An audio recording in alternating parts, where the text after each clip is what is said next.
এবার আমি কড়াই বসিয়ে দিলাম। এই যে কড়াই বসিয়ে দিলাম, কড়াইতে এবার আমি জল দিয়ে দিব। এই যে জল দিয়ে দিলাম, যে জল দিয়ে দিলাম, জলটা গরম হচ্ছে, এর মধ্যে একটু তেল দিয়ে দিব। এই যে তেল দিয়ে দিব,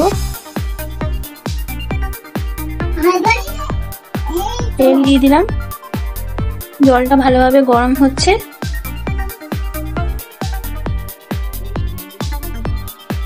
তেলটা গরম হয়ে এসছে, তেল এবং জলটা গরম হয়ে গেছে ভালোভাবে। এবার আমি পাস্তাগুলো এর মধ্যে দিয়ে দেব।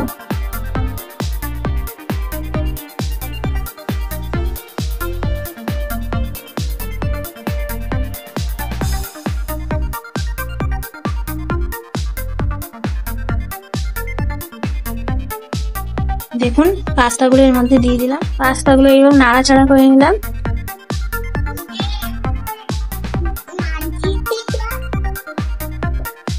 একটু লবণ দিয়ে দিব পরিমাণ মতো লবণ দিয়ে দিলাম।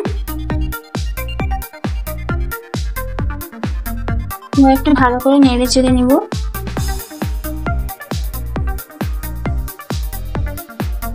বন্ধুরা, তো জলের মধ্যে তেলটা দিয়ে দিয়েছি কারণ হচ্ছে যাতে গ্যাসটা কমিয়ে দিব, আর তেলটা দিয়েছি যাতে পাস্তাটা ঝরঝরে থাকে সেদ্ধ করলেও।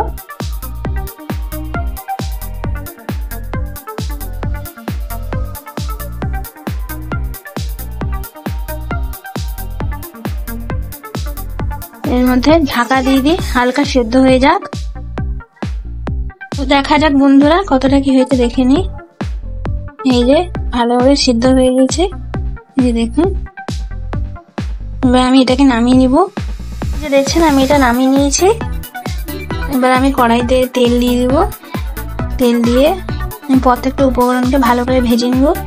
এই যে আমি তেল দিয়ে দিয়েছি, এবার আমি আলুটাকে ভেজে নেব।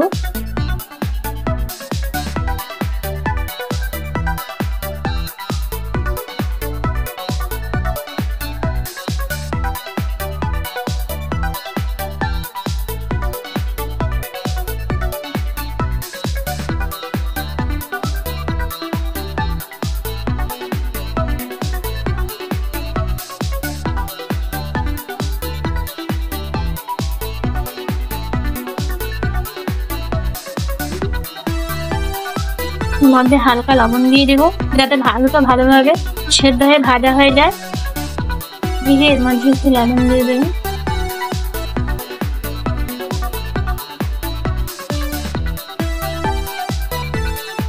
একটু হলুদ দিয়ে দেবো।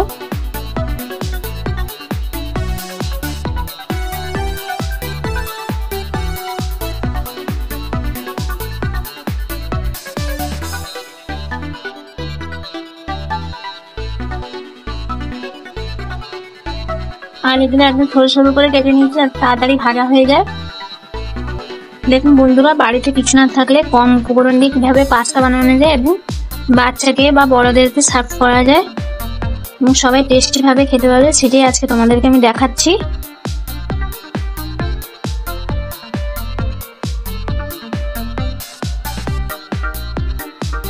এবং এর মধ্যে আমি পেঁয়াজ কুচি দিয়ে দেবো, টমেটো কুচি একে একে সব দিয়ে দিব।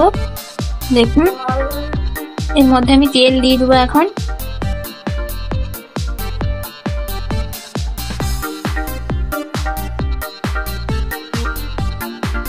তেল দিয়ে দিলাম, এর মধ্যে পেঁয়াজ কুচি দিয়ে দিব।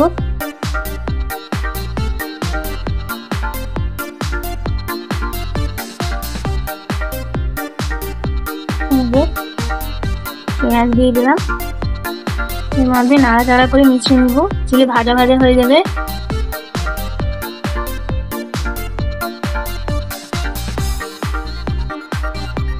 এরপরে আমি এর মধ্যে টমেটো কুচি দিয়ে দিলাম, কেটে রাখা টমেটো কুচিগুলো দিয়ে দিলাম, হাতটাও ভালো হয়।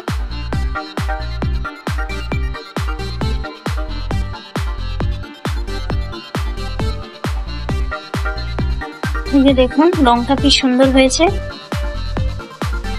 এবং এরপর এর মধ্যে পাস্তাগুলো আমি দিয়ে দিব। এই যে পাস্তাগুলো উপর থেকে দিয়ে দিলাম।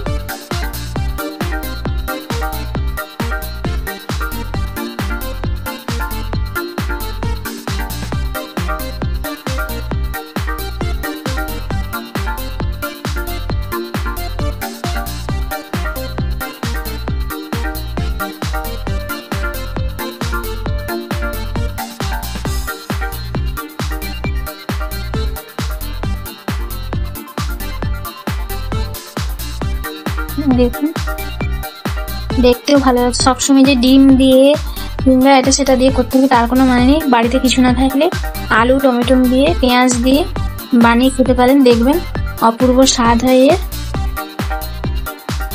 তো এই যে দেখছেন আমার ভাজা প্রায় হয়ে এসেছে।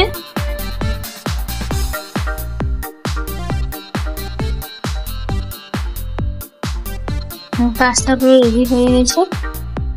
এর মধ্যে আমি লঙ্কা দিলাম না, কারণ বাচ্চা খাবে এই কারণে লঙ্কা দিলাম না। বড়রা খেলে একটু লঙ্কা দিতেই পারেন।